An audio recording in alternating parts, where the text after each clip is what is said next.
چند نکته در مورد توربین‌شار میخوام بگم بهتون که میخوام ببینیم توربینتون مشکل داره یا نره. خب ایراده که توربین میکنه، یکی که خروجی دودمون، خروجی پایینی میشه ورودی دود، میشه خروجی.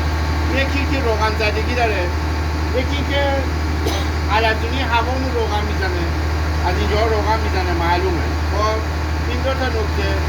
یه وقت ببینید موتورتون بیش از حد دود داره، اگر شفتش بشکنه، خورد کنه، هر اتفاق بیفته، علائمش اینه که موتورتون همون طرف وحشتناک شما دود میبینید، دود سیاه.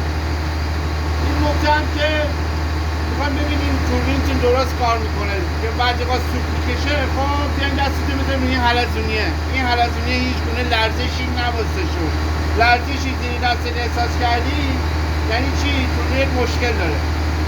این یه نکته دیگه. یکی از علائمی هم که میخواد بفهمی که توربینت سالمه یا نه، این حلزونیه رو وا میکنی. البته بهتره که اون برم وا کنی. خب این پروانه است، این پروانه رو لقیشو خب بالا پایین میکنی. این لقی خیلی جزئی با داشته باشه، بالا پایین جلو عقب. اگه مشکلی نداشت این ورش هم میدی بیرون. این شفته دو پروانه ایه، این ورش هم چک میکنی.